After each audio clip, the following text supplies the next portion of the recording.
দেখতে দেখতে একটা বছর শেষ হয়ে গেল। ইউকেজি ক্লাস শেষ, এবার ক্লাস ওয়ানে উঠছে মিঠাই। খাওয়া দাওয়াতেও কিন্তু একটু আধটু পরিবর্তন এসেছে। রুটি, লুচি, পরোটা বেশ ভালোই খেতে শিখে গেছে। আজকে স্কুলের টিফিনে যে রুটিটা বানিয়ে দিচ্ছি, এটা একটু স্পেশালভাবেই বানিয়ে দেবো।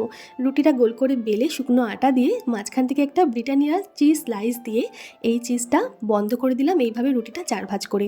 তারপর এটা শুকনো আটা দিয়ে বেলে রুটির মতনই তৈরি করে দেবো। বাচ্চাদের মাঝে মধ্যে চিজ দিলে কোনো ক্ষতি নেই, চিজে প্রচুর পরিমাণে প্রোটিন রয়েছে, ওরা কিন্তু খেতে পছন্দও করে এটা।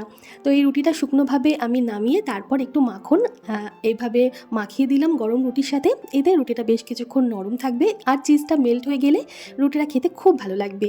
রুটির সাথে খাওয়ার জন্য একটুখানি ডাল বানিয়েছি, এখানে ছোলার ডাল, অঙ্কুরিত মটরশুঁটি, একটু আলু আর একটু টমেটো দিয়ে মাখা মাখা করে বানিয়েছি, সেটাই 2 হাতা দিলাম, সাথে শসা আর 1 বোতল জল দিলাম। টিফিন বক্সের আইডিয়া ভালো লাগলে লাইক, কমেন্ট, শেয়ার করতে ভুলবেন না। ফুডি পান্ডা চ্যানেলের জন্য আমার তরফ থেকে রইল অনেক ভালোবাসা।